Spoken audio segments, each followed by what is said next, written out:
Online is a digital platform for college communications providing greater outreach and engagement with fellows and the dental community worldwide through live and recorded webinars, videos, and other online content.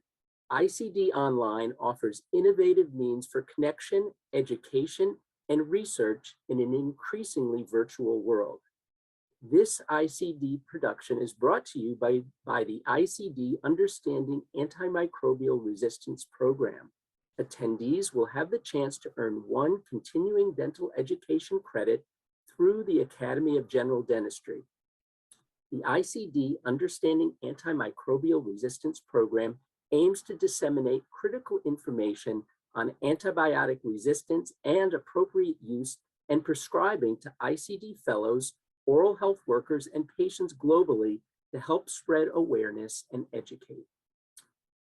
We are fortunate to have international experts in the field of antibiotic use and antimicrobial resistance with us today. Our panel is made up of the following fellows: Dr. Gary Brillo, oral and maxillofacial surgeon and head of dental medicine and maxillofacial surgery unit of the Lung Center of the Philippines; Dr. Andres Pinto, professor and chair in the Department of Oral and Maxillofacial Medicine and Diagnostic Sciences, Case Western Reserve University in the USA; Dr. Wendy Thompson, faculty at the University of Manchester and clinician in the National Health Service in the United Kingdom; and Dr. Mahesh Verma, Vice Chancellor of Guru Gobind Singh Indraprastha University, New Delhi, India. My name is Sam Zwetchkenbaum, and I am pleased to serve as the moderator. I will be asking questions to our esteemed panel of fellows, and we invite listeners to type questions into the chat box or question and answer section, which we will address in the latter portion of our program. I'd like to recognize the significant work of the ICD Understanding Antimicrobial Resistance Program, spearheaded by ICD fellows Dr. Christine Benoit, Dr. Raghu Pataya, and Dr. John Tolner, and encourage you to visit our webpage. As you'll learn during today's presentation, antimicrobial resistance is a big problem in dentistry that impacts how we provide care for our patients. Not surprisingly, dentistry plays a significant role in addressing this problem, and some innovative and important work has been done by fellows. I'd like to start with Dr. Thompson and ask her to set the stage to describe AMR. Why are you passionate about this subject? Thank you very much. So antibiotics and other drugs that treat viral infections, fungal infections, parasitic infections are life-saving drugs. Without effective antibiotics, any one of us could have a very serious impact on our way of life.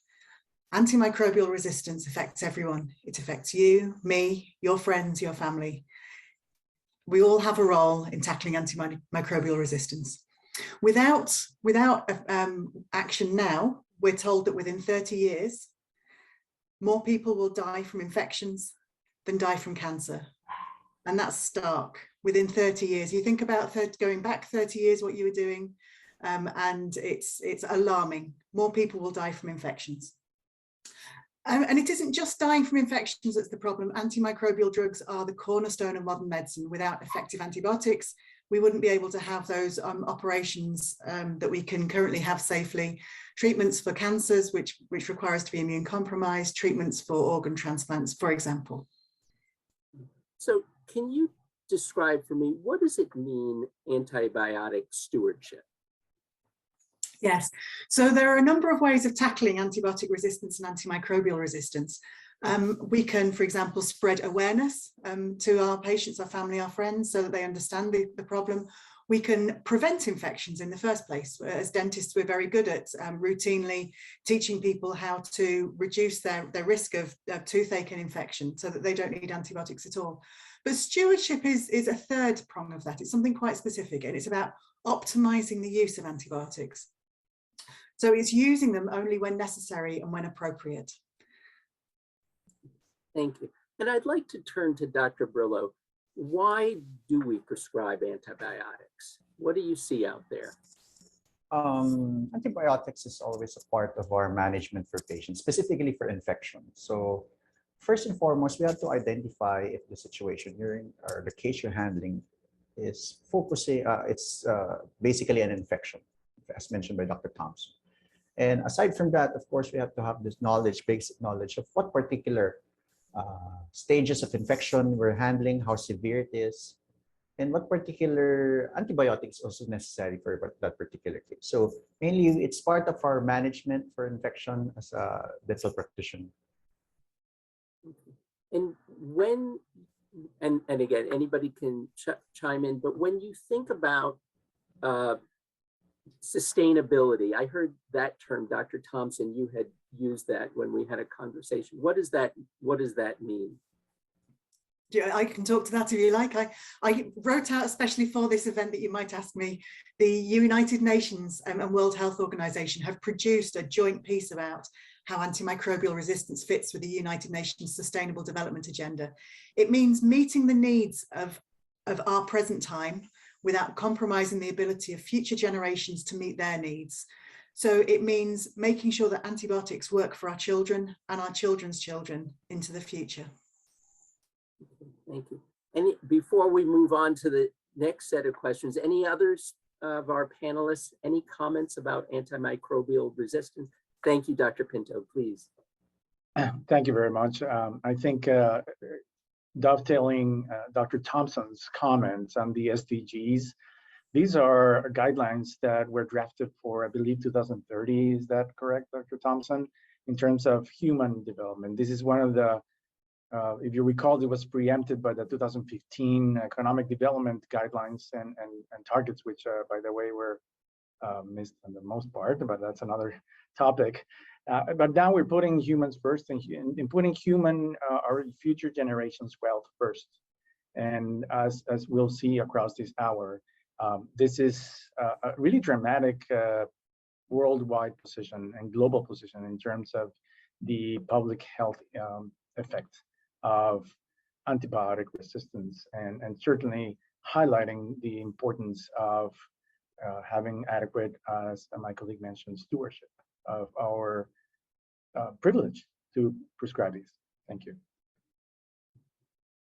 I want to ask, what are some of the concerns that dentists should think about when prescribing antibiotics as far as interactions with any other medications? I guess we can start with Dr. Thompson and then others can pipe in. Yeah, so prescribing antibiotics, it's a balance, isn't it? It's a balance between the benefits of the antibiotics and the potential risks of them. And we need to make sure that we provide procedures wherever we can and to avoid the need for prescriptions. But where we need prescriptions, we need them, and dentists need to be confident to prescribe them.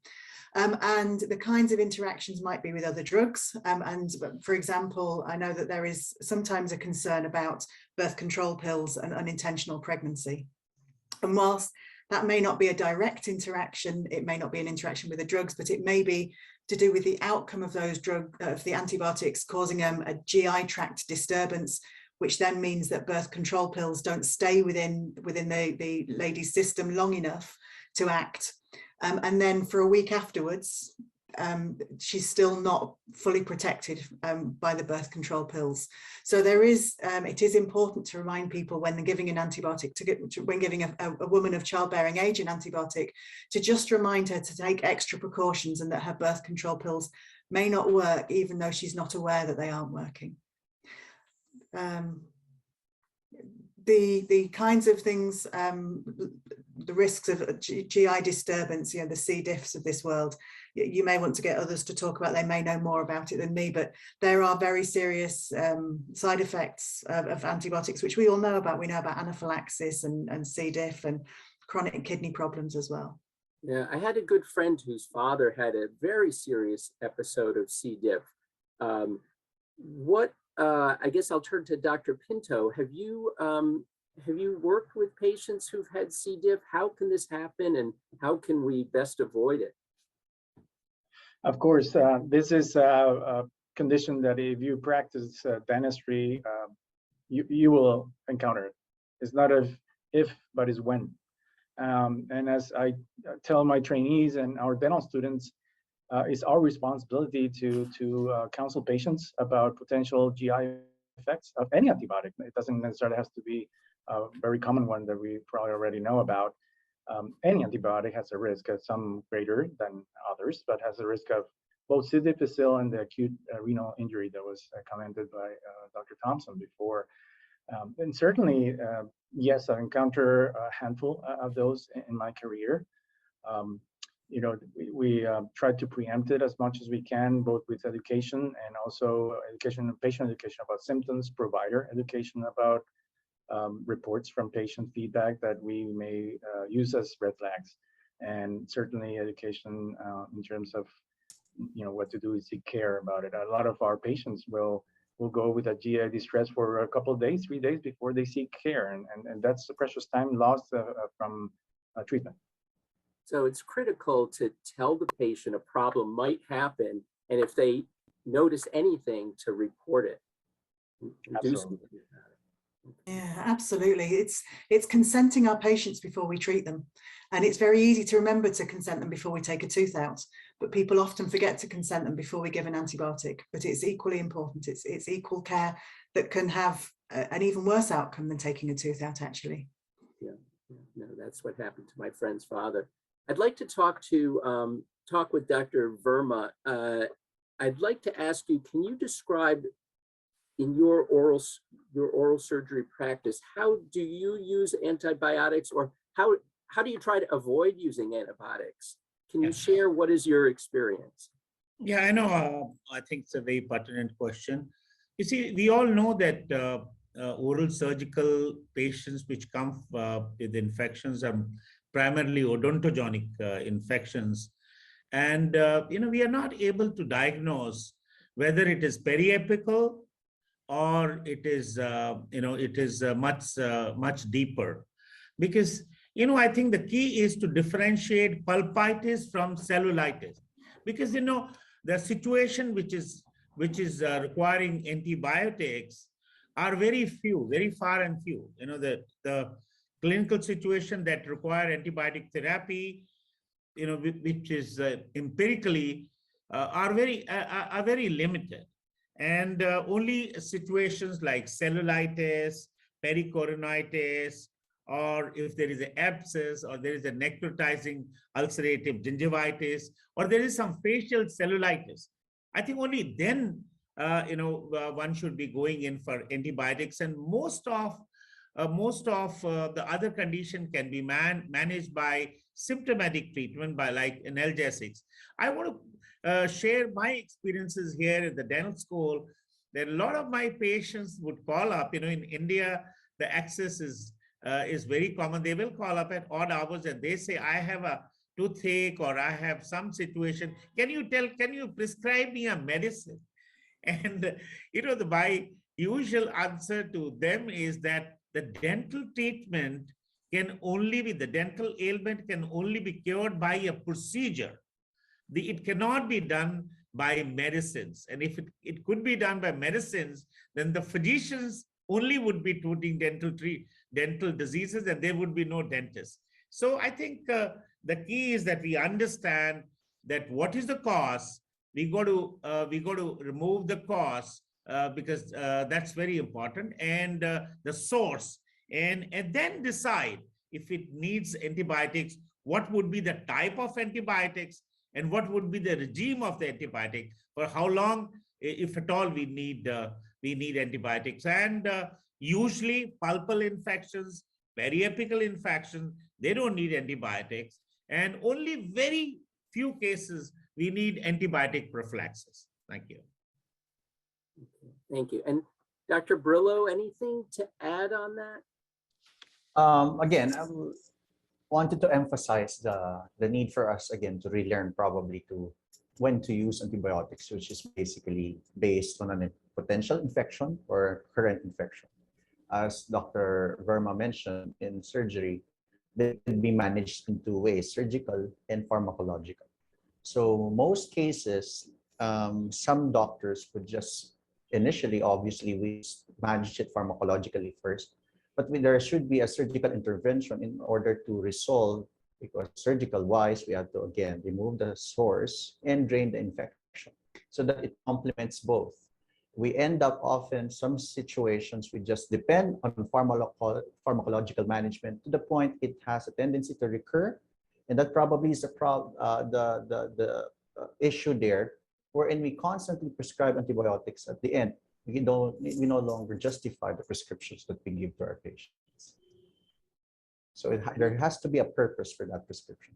Yeah, I think in many cases it was a gut reaction to prescribe, and oftentimes a patient is expecting it. I guess I'll turn to Dr. Pinto. What do you do if a patient is perhaps expecting an antibiotic? Have you ever had that situation where the patient's like, you know, if you don't give me an antibiotic, how would you handle that? Well, certainly, as has been alluded already, setting expectations from the beginning. Of course, it's hard to convince somebody who is in pain.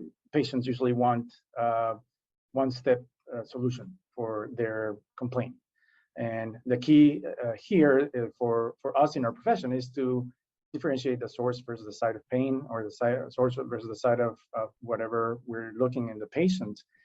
And once we are comfortable that this may not be odontogenic, or there's really not a need for an acute need for antibiotic, try to explain it as calmly as possible and explain it to the patient. And certainly most patients will come in for odontogenic concerns, complaining of pain and discomfort. And there are medications for that, but not necessarily have to be antibiotics. So once that comes through, usually that is understood. Yeah, if I can I comment on that as well? Please. Yeah. So for my doctoral research, we did an ethnographic study, which was audio recording actual urgent dental appointments. And in the paper that I wrote up for it, I can put a link to it in the chat if anyone's interested. We actually have a transcript of a discussion between a patient and a dentist in exactly the way that you're talking about, where the patient came in and said, "Hi, I've come for antibiotics." And the dentist said, "For your condition that I've diagnosed you with, you don't need antibiotics. The quickest fix is X or Y." And it was really interesting. In the end, the patient left without antibiotics because the dentist wasn't prepared to give antibiotics, but he came back the next day and had the extraction.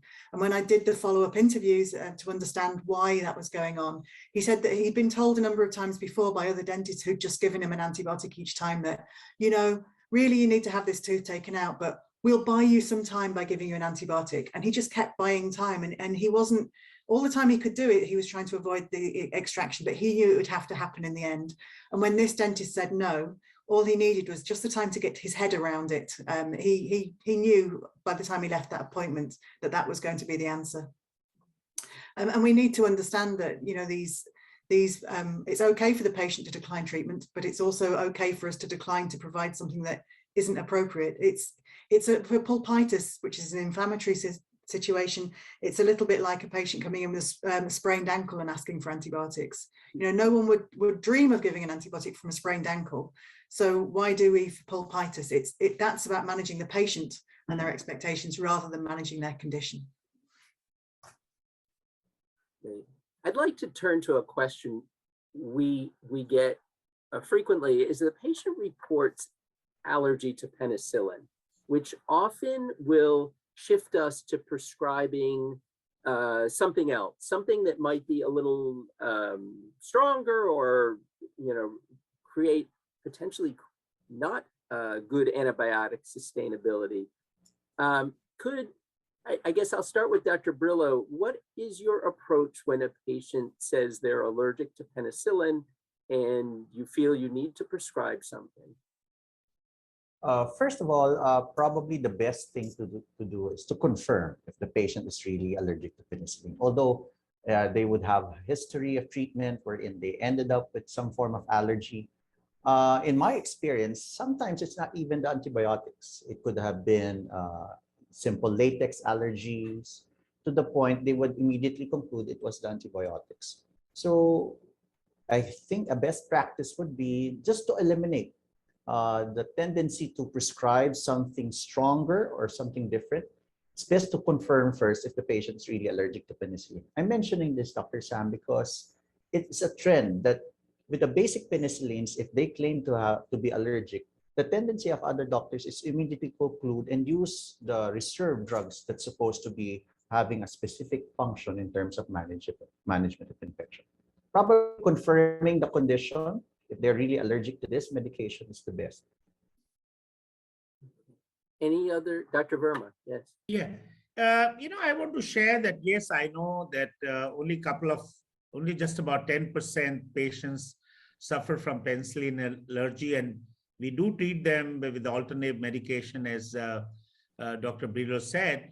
But I have also seen cases where during the course of therapy, on the second day or third day, the patient developed anaphylaxis to penicillin. They were tested and they did not have any allergy or any issue, but the allergy was developed during the course of the treatment. So, I think we've got to be a little watchful, as Dr. Brillo said, that, if possible, before we provide penicillin or penicillin-based drugs, it is best to test it, if tested. Yeah. Okay, thank you. Here in, I want to ask about antibiotic prophylaxis. In the US, and I assume in your countries as well, it's common for a patient to call up. They have an appointment for a cleaning, and their cardiologist has told them that they need antibiotics for that. And oftentimes the prescription just gets written, maybe also for orthopedic issues. I'd like to ask you, what is your take on antibiotic prophylaxis for heart situations? You asking me? And we'll start with Dr. Pinto, I guess. I think we'll go there. Oh, okay. Thank you. Well, this is a topic very close to my heart, and it really, you're probably going to get 4 answers from us. As we all know, the different guidelines, depending on what part of the world you are. Our guidelines in North America are a little bit more stringent than I know the guidelines in Europe, for example. Certainly there's quite a lot of controversy, but we do have guidelines and published guidelines from the American Heart Association in regards to frequency, dosing, alternatives, as was mentioned, not only amoxicillin, and specific conditions that I can think about cardiovascular wise that are that demand antibiotic prophylaxis. Certainly the discussion surrounding the joint prosthesis, it gets a little bit murky. I work at 2 health medical centers here, and we've 2021, almost verging into 2022, we're still having discussions with our orthopedic surgeon colleagues in terms of which cases it provide antibiotic prophylaxis. In the United States, as we may all know, the current ADA and also the Orthopedic Society position is it's not required any longer. However, that's a big however. You'll get, I mean, there's a lack of evidence, right? That doesn't mean that there's no issue there. The studies have not been done, but there've been studies from dermatology and from other specialties that have looked at higher risk of infection with previous history of joint infection or previous history of joint failures. And the question always that lingers in our minds is how could this equate to oral type of infections? Now, right now, the onus is on us to, because we're in a highly litigious society here in this part of the world, to honor the guidelines. And if the recommendation is giving on the provision of antibiotic prophylaxis for joints, not supporting the guidelines, we put the onus on our orthopedic colleagues to prescribe it. And Dr. Thompson, when we had spoken, you mentioned you had looked at antibiotic prescribing during the pandemic, comparing the United States and the UK. What did you find? Yeah, so there are only interim results at the moment. It's not published, but what seems to be happening in North America is that during COVID, there was an overall reduction in the amount of dental antibiotic prescribing. And in the UK, we saw an overall increase in dental antibiotic prescribing. So in the UK, dentistry was the only part of the National Health Service to see an increase. We know this is true. It was published in a government report about a month ago. There was a 22% increase in dental antibiotic use. Now, the big difference between the UK and North America is that our guidelines for dentists are that we don't routinely prescribe antibiotics for the prophylaxis of infection. And so where in the UK, most of our antibiotic prescribing is for therapeutic uses, and obviously during COVID, because people couldn't see a dentist because of the lockdown, there was a lot more people needing treatment for toothache and infection. Then the antibiotic prescribing increased because we couldn't provide procedures because we were locked down, we weren't allowed to. We were told we had to do teledentistry and give antibiotics far more often, according to the emergency guidelines that we had to work to at that point. In the United States, where we know in normal times, most dental antibiotic prescribing is for prophylactic purposes, during COVID, when you were locked down, you weren't providing the routine care, and so therefore weren't getting the prophylactic doses seen. So overall, we think this is why the antibiotic prescribing went down. It will be interesting to see the numbers when we have them fully through for comparing, and we will be comparing them with Australia as well, which seems to sit somewhere between the UK and the US in terms of the balance between prophylaxis and therapeutics. Thank you. Dr. Verma. Yeah, yes, Sam, because we are talking about different countries, I would like to share here Indian perspective here that, our country is one of the leading country in the world who's the consumer of antibiotics. And in the last 15 years or so, the consumption of antibiotics have been doubled. And probably we are one of the highest low income or a middle income consuming country. And of course, we do have a high infectious disease burden or high mortality, but we have a very high privatized or informal sector. We have almost 750,000 pharmacies in the country where, which anybody can have access. And in the current times, the internet marketing, all that, which is giving you further discount. So accessing these drugs and antibiotics has become all the more common.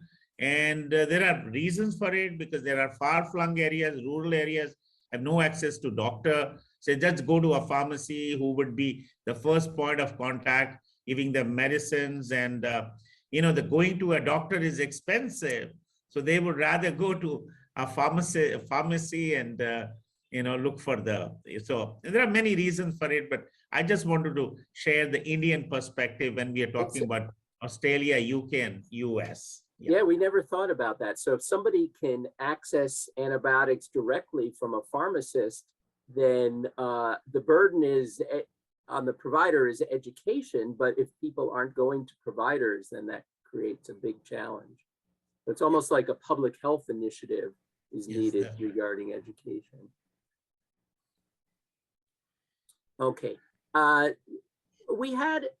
think we touched on this a little bit, but we often see patients requesting for pain.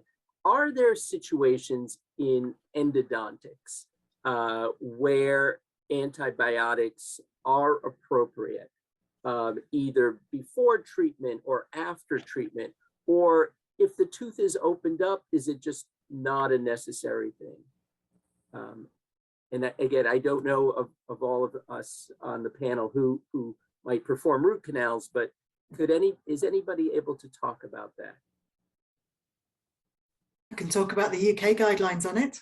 Okay. So if someone has a spreading infection associated with that endodontic problem, then yes, they need a procedure. But also, if your judgment is that that infection is spreading towards an area that is of concern, is towards the airway, is towards the eye, or it has a risk of becoming a sepsis, then yes, absolutely, antibiotics are indicated. If it's just perioperative treatment, then no, they're not indicated at all. So it would need to be in the presence of a spreading infection for them to be appropriate in the UK. I will also say that the guidelines in the United States, I think, used to include clindamycin for endodontic reasons. And my understanding in the US, going back to the C. diff that you were talking about earlier, is that clindamycin has such a close relationship to C. diff that the US guidelines have changed recently away from clindamycin and towards cephalosporins instead. Dr. Pinto. That is correct. It's been as recent as a few months ago that, I mean, we're not abandoning clindamycin because it's quite effective for certain type of bacterial infections. And before I continue, certainly something I remember from my days of root canal performer, necrosis, right? There's pulpal necrosis that could be an indication for antibiotics because you don't know what's progressing there in terms of infection, at least what you can see clinically and from the X-ray. But certainly going back to the choice of antibiotic, yes, even for antibiotic prophylaxis, there's something as recent as last week I was teaching our D4 dental students that the 600 milligrams of clindamycin have been recommended against cephalosporins, and also macrolides are the agents of choice. Now, I say that very trembly with a trembly voice, not because I'm hungry or it's too early, but because I just finished an evaluation on the same students yesterday. It was open book, open friend, open internet, open Wi-Fi, open cell phone. They could even converse across themselves. It was a final test. And I got a lot of people choosing erythromycin. Yes, I see that, Dr. Thompson. So I'm not sure where they're consulting. It's not from my class, I can tell you that. I was pretty clear and they had a video of my class where I just said what I just said on right now. And I think that's partially, unfortunately, because of older, maybe older dentists they've been interacting with, and again, nothing against my senior colleagues. But certainly, erythromycin is really, at least in the United States, is non-used at all for systemic infection anymore. Yeah, and the World Health Organization aware criteria tell us not to use macrolides unless we absolutely have to. So yeah, interesting. Yeah. So, Dr. Brillo, what would your protocol be for choice of antibiotic? Well, I just would like to follow up with the comment of Dr. Thompson that the indication would be probably there is a tendency for that same infection to perforate the plate and becomes fascial space infection, a tendency to become a bigger or more serious infection. That's the indication for antibiotics. So technically, if the non-vital pulp can be debribed from the canal, there is no need for infection. I just wanted to mention about the just in case principle, which is mentioned by WHO. This is probably the best example of situation wherein you would still prescribe antibiotics just because you're thinking or just within the principle of just in case, when in fact there's no need. And probably this is the big problem wherein we don't justify our prescriptions anymore. It's like more of like a routine thing.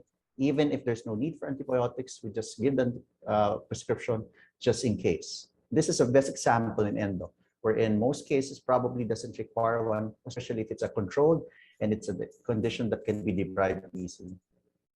Okay.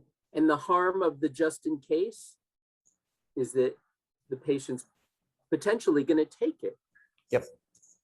Because it would be a principle that be followed by the clinician, and obviously the patient would just follow whatever the doctor would prescribe. Okay. And it goes back to the antibiotic sustainability that Dr. Thompson talked about. I wanted to ask, I know some of you work in hospital situations. What are situations where it's more appropriate to consider antibiotics either intravenously or is there a swelling that you would see that rather than give a patient a prescription, you would say, probably should go to the hospital? What are those situations? Maybe I'll just start. Yeah. Again, it depends on the severity. We intentionally give it IV so that the effect or the efficacy would be faster than the routine oral medications. So if it's a condition that's life-threatening, we have to admit the patient and immediately deliver the necessary antibiotics. since it's justified because the infection is probably in a severe form. So that's one way. I also would like to mention one more thing, is that the fact that not only in the dental field, some medical colleagues are not fully aware of antibiotic stewardship. So that actually takes a big part in terms of, again, when to give antibiotics or not, because other colleagues, even the dental field, are not even aware. And this is probably the best avenue for us to realize the need for us to be aware of this situation. So yeah, there's a lot of education that still needs to be done. Dr. Verma, did you have anything to add? Yeah, I think, what I have seen in the dental school is situation which needs, because we have inpatient patients within the dental school. We run the dental school round the clock, and we have an oral surgery team which manages these inpatients right in the dental school. And we have seen cases where space infections, as Dr. Brillo said, and Ludwig angina, all these situations like this, which is life-threatening, and cellulitis. And because sometimes these conditions are very fulminating, they spread very fast. And I've seen a lot of cases which had to be taken to the major OR to drain and, all that. So, because they cause respiratory distress and situation like that, I think they have to be immediately controlled, and that's why the need for intravenous antibiotics over oral route. I wanted to ask about what you would suggest in terms of a quality improvement plan. Is anybody familiar with any offices that have initiated efforts to approach antimicrobial resistance and sustainability with a quality improvement plan? I think this quality improvement plan, it's a multifaceted approach, and it can be done at an organization level, it can be done at a regional, national level. But I think at the office level, like at the clinician level, I think we got to review every patient to which we are giving antibiotics. Like anyone who's on antibiotics need to be reviewed up within 24 to 48 hours, and we need to de-escalate. And we also probably sometime switch to something which is more narrower, which is more safer. And then, some of our clinics also have a consultant coming, like oral surgeon coming. So some restrictions that unless it is prescribed by a consultant or oral surgeon. And I was in US about 2 weeks back, and my son-in-law is an oral surgeon, and I saw how he was practicing and how different it was than a setting here. And then, the worst thing is that most of our dental colleagues are not aware about the guidelines. What is the best way to practice, how to do it? I think they need to be, they need to be done that. And, can you do your prescription audit and a feedback and what are you doing, how it is doing? So although, I think audits are very, very in thing in UK, I've seen that everything is a clinical audit. And then I think also many a times in our dental team, I see in India that every sundry, everyone is ready to prescribe a medicine because it is easily available. So I think awareness of the dental team, the patient and public, and also, we have to ensure that the infections are reduced so that the need for antibiotic prescription itself goes down. Yeah, Sam, if I can come in, it's some work you were asking about examples of quality improvement plans. It's actually a US piece that's been published, but it was by Katie Suda and Alan Gross up in University of Illinois at Chicago. Yep.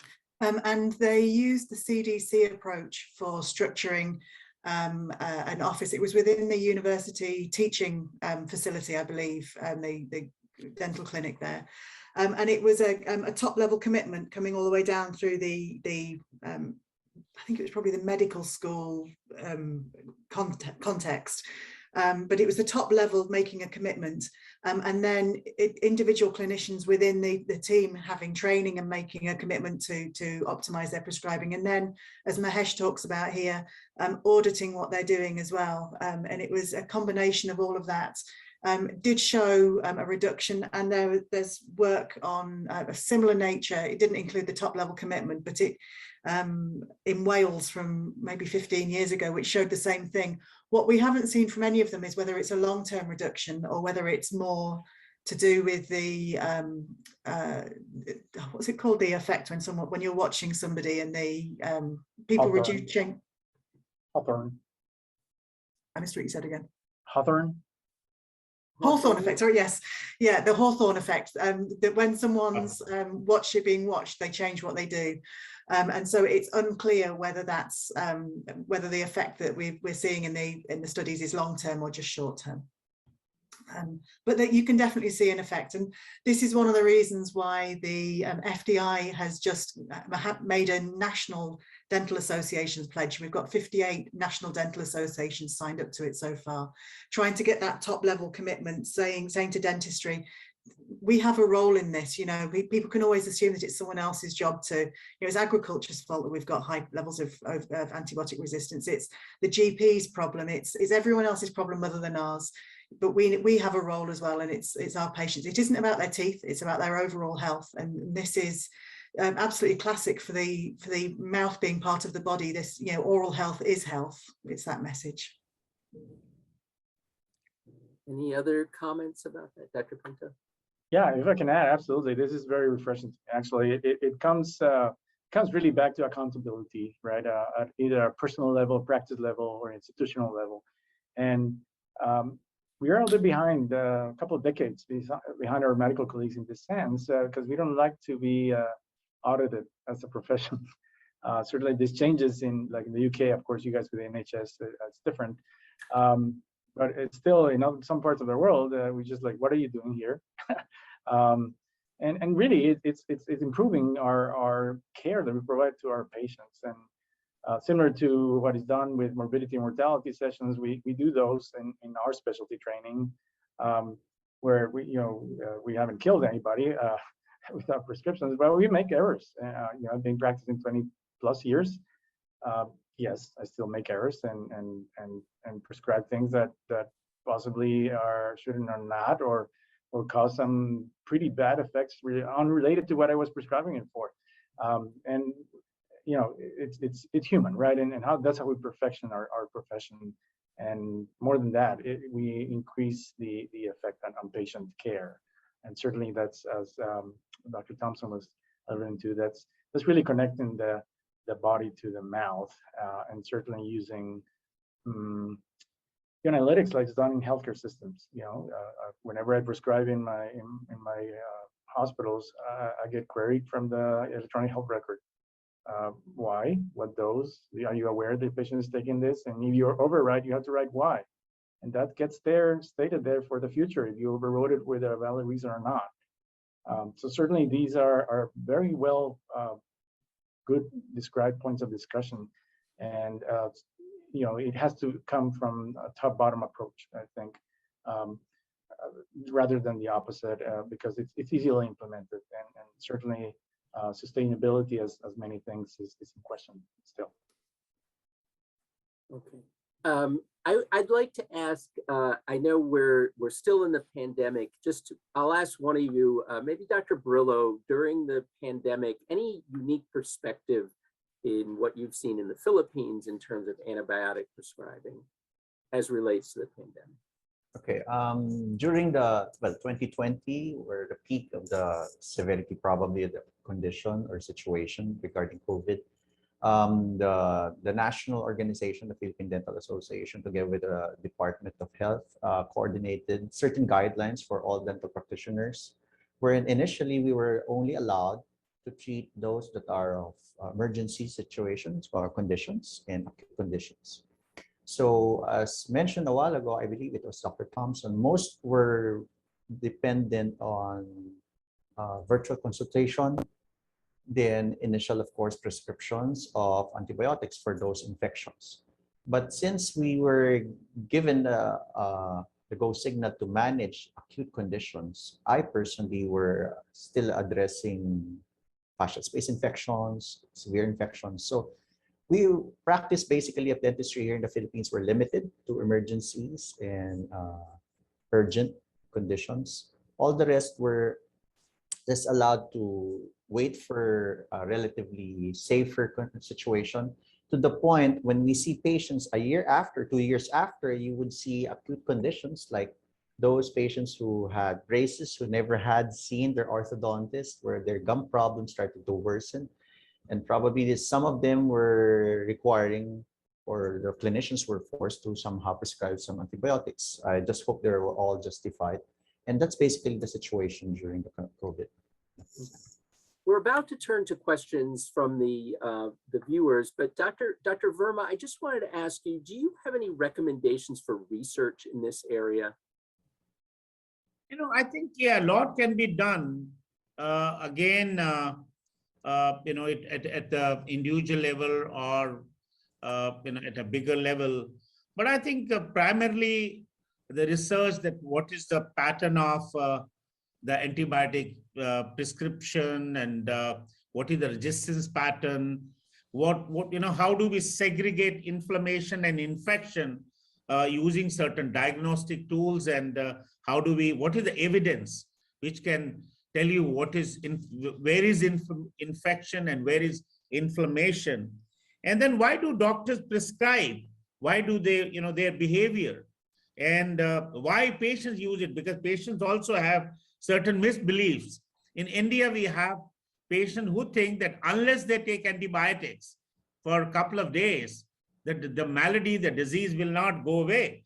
So social behavioral issues, there are lots of them which can be part of the research.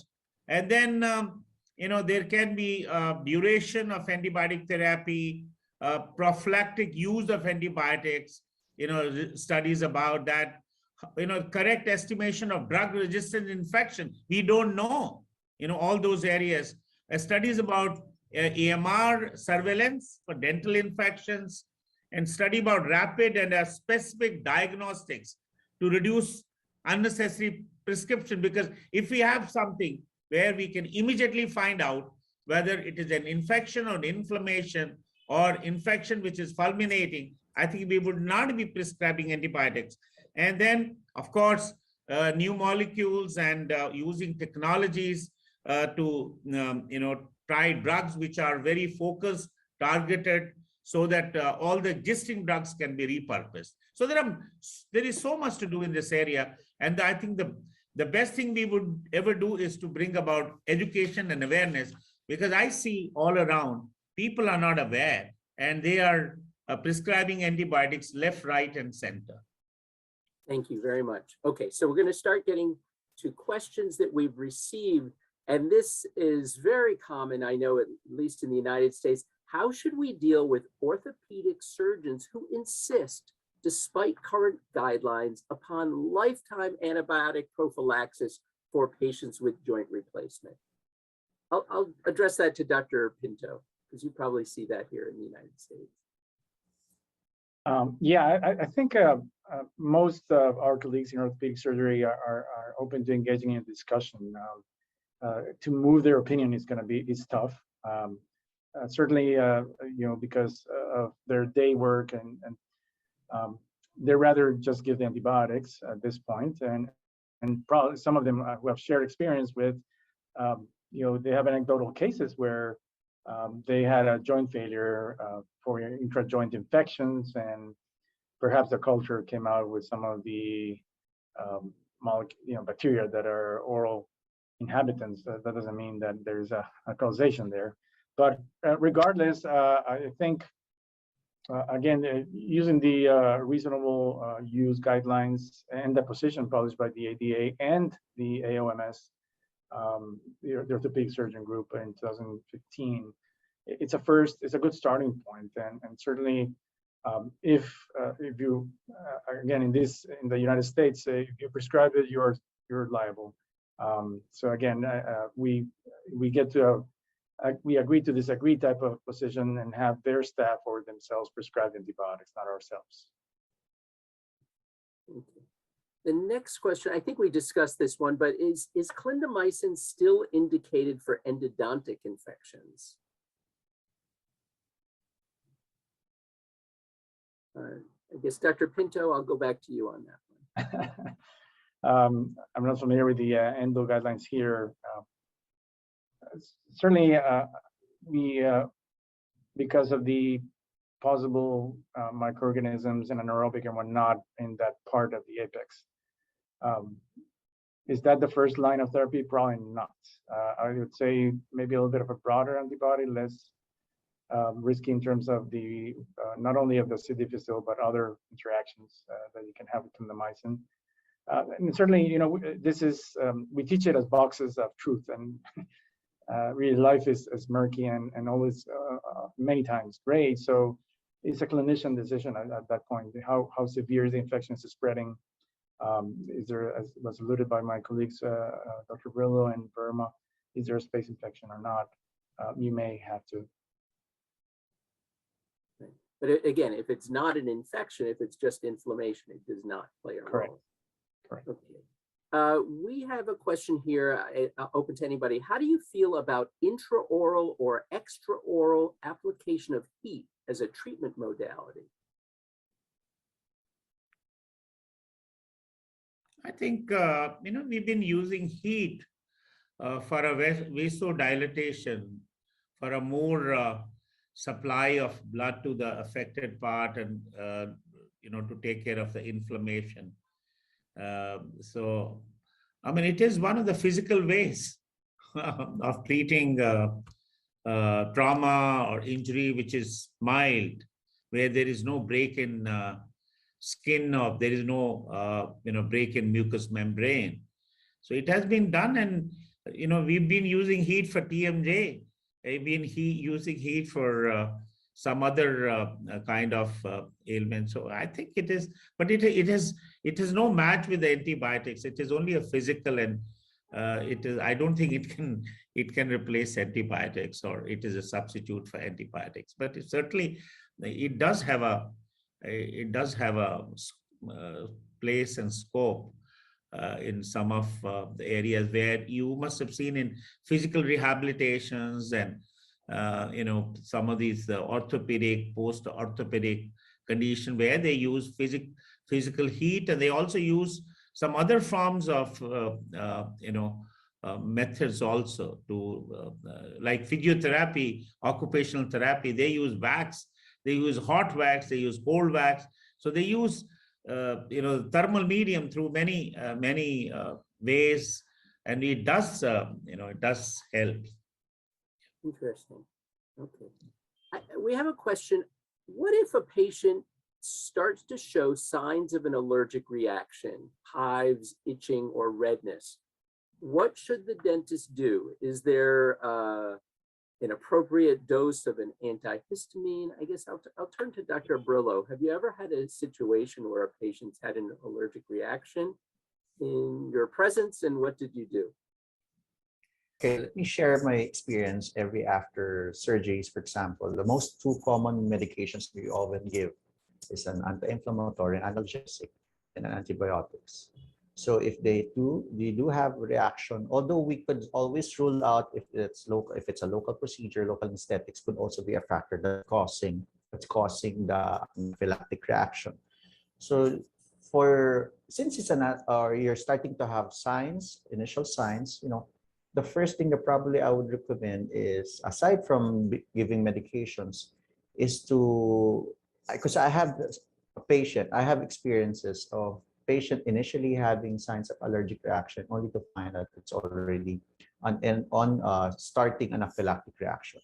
So allergic reactions could simply be as simple as a small reaction to the medication, or could also be life-threatening. So most often I would recall patients immediately, and on the cautious side, I would immediately send them, of course, or see them in the hospital at least in the hospital, have so many ways to reverse it, at least medication-wise, comparing that to an outpatient setup, wherein it's not easy to just assume it's just simple allergic reaction. So better see the doctor immediately and have them evaluated really. So I'm mentioning the 3 medications because the 3 medications are the potential source of allergic reaction. One of them, of course, is antibiotics, as mentioned a while ago. We have to really identify which one has caused it. Just going back to that topic, so many patients of mine keeps on claiming that they have allergic reaction to the penicillin, specifically to the antibiotic, but nobody confirms it. So probably if it's an elective case, if they do divulge that they had history of allergic reaction to this medication, confirmation of which would be the best, because often my patients don't even have a confirmatory test to identify whether they're really allergic or not.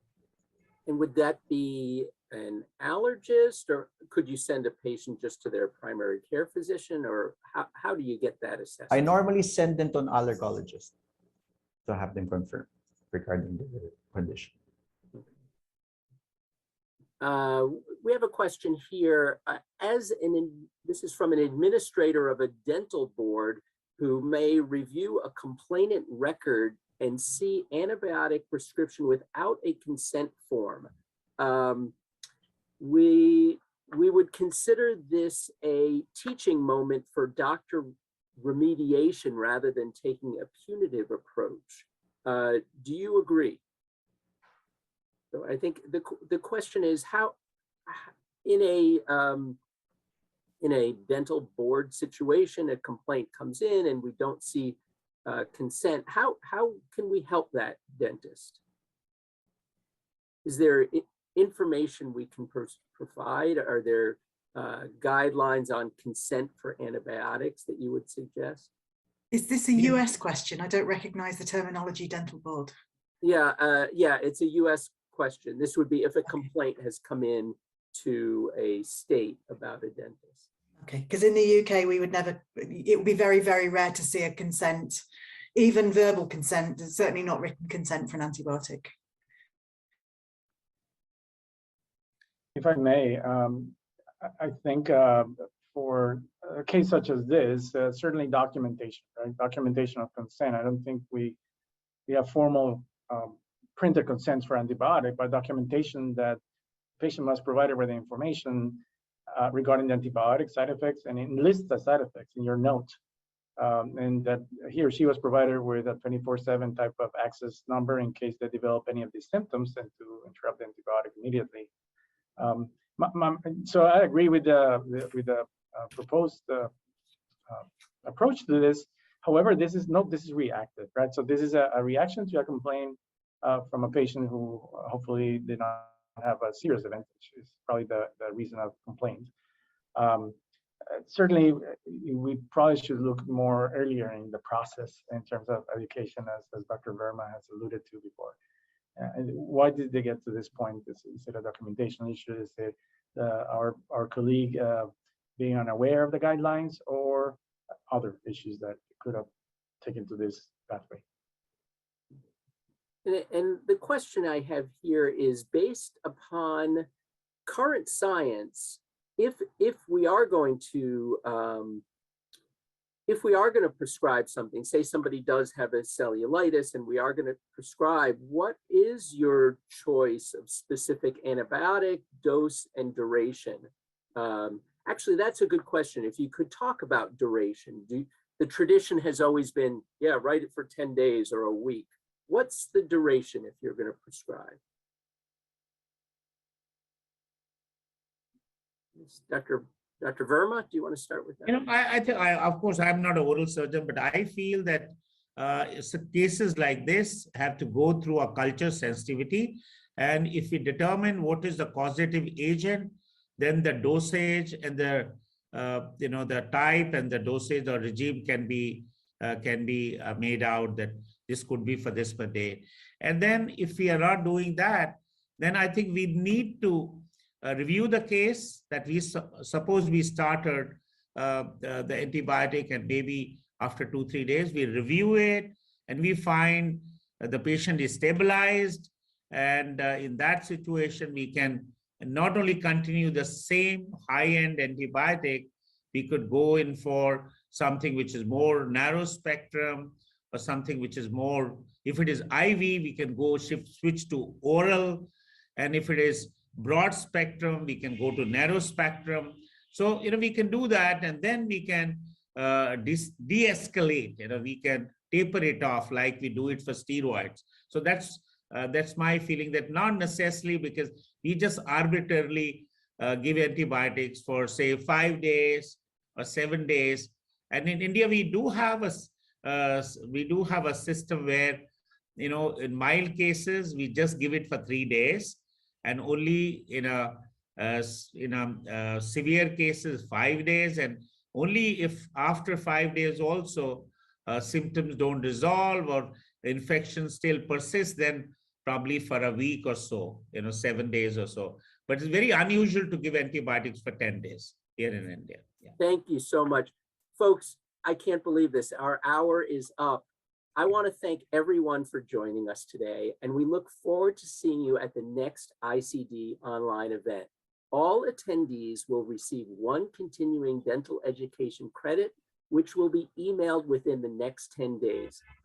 I'd like to thank all of our fantastic presenters today, and I'd also like to thank our great support behind the scenes, without whom this program would not be possible, fellows Dove Sidney, Chelsea Seagren, and Joe Keneally. The recorded version of this webinar will be available later this month at www.icd.org under the Media Center. To help us continue to improve our webinars, please complete the brief survey that will appear on your screen shortly. See you soon.